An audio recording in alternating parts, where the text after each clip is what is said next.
Mes amis, je vous fais une capsule assez rapide pour vous parler de cet étrange procès de Marine Le Pen, puisque nous avons quand même la principale opposante à Emmanuel Macron et en même temps la bouée de sauvetage du gouvernement Barnier. Donc c'est aujourd'hui, d'une certaine façon, Marine Le Pen qui sauve les institutions, ou en tout cas qui les tient, et qui fait l'objet d'un procès long, d'un procès spectaculaire pour détournement de fonds publics, qui pourrait tout à fait déboucher sur une condamnation à une inéligibilité. Et là, vous vous dites, les bras m'en tombent, parce que au fond, quelle est l'apparente impartialité de la justice dans cette affaire? Puisqu'on voit bien que, au fond, si on a l'esprit un peu taquin, on pourrait se dire que le gouvernement serait tenté de négocier un soutien de Marine Le Pen à Michel Barnier, le soutien de Marine Le Pen, de négocier ce soutien contre une relaxe ou en tout cas l'absence de peine d'inéligibilité lorsque le délibéré sera rendu. Alors de ce point de vue, il y aura un test, ce sera la date de remise du délibéré. On se rappelle que au moment des Gilets jaunes, Bernard Tapie avait été jugé en janvier 2019 et le parquet avait requis à l'époque 50 prisons contre lui et le délibéré avait été rendu dans l'été et avait conclu à la relaxe. Et entre-temps, La Provence, qui était le journal de Bernard Tapie, avait fait ce qu'il fallait, de mon point de vue, pour achever ou fossoyer les Gilets jaunes.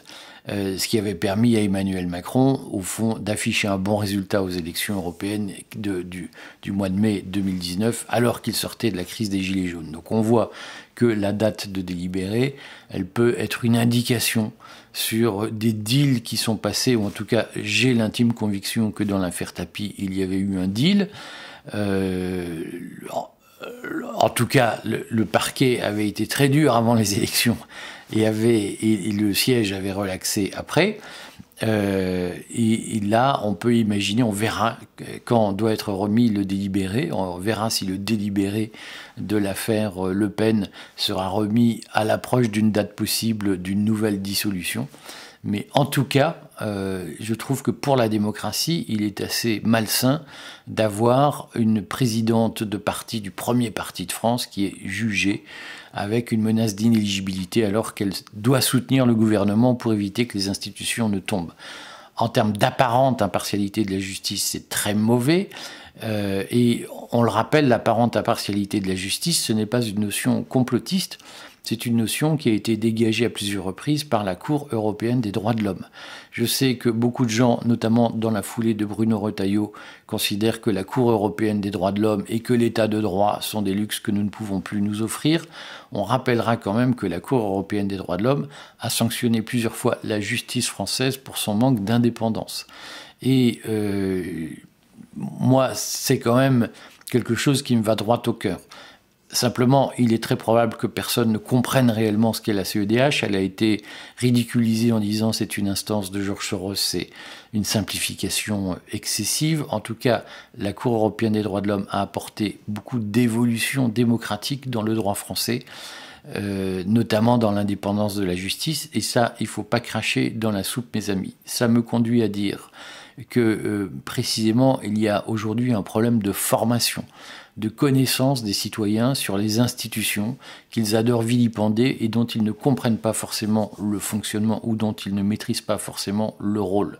Je pense à la Cour européenne des droits de l'homme, mais je pense plus généralement à l'organisation de notre vie collective. Et en ce moment même, j'ai particulièrement en tête la question du syndicalisme. Cet après-midi, je vais faire une vidéo pour expliquer, une longue vidéo, ma première vidéo de formation, pour expliquer comment, au fond, les institutions de la Ve République ont vidé le syndicalisme de son contenu et de son efficacité, ce qui explique, à mon avis, aujourd'hui, les problèmes de pouvoir d'achat que beaucoup de salariés rencontrent, notamment dans les petites entreprises. Donc je vais prendre le temps d'expliquer cela dans des vidéos Et je crois qu'il faut reconstruire, il faut que nous nous prenions en main pour reconstruire notre vie collective. Donc évidemment, ces vidéos ne s'adressent pas aux gens qui cherchent à s'hypnotiser avec des slogans faciles et à jouer sur des peurs et à exprimer des émotions. Ce sont des vidéos ingrates, si j'ose dire, qui s'adressent aux gens qui ont envie d'apprendre et de ne plus se laisser faire par l'ordre nouveau qui se met en place dans le monde aujourd'hui. Je le redis, si vous voulez éviter que l'ordre nouveau mondial ne se mette en place, ce n'est pas avec des slogans, ce n'est pas avec des émotions que nous le combattrons, c'est avec du savoir, avec de la rigueur, avec des efforts, avec des constructions politiques solides. Nous allons vous les proposer vous allez les retrouver très vite sur notre chaîne YouTube ou sur une chaîne YouTube qu'on va peut-être créer spécialement pour faire de la formation. Et puis n'oubliez pas de vous abonner au Courrier des Stratèges si vous ne l'avez pas encore fait. À très bientôt. Rejoignez le fil Telegram. Vous le voyez, l'adresse c'est gratuit. Et c'est 24/24. À très vite.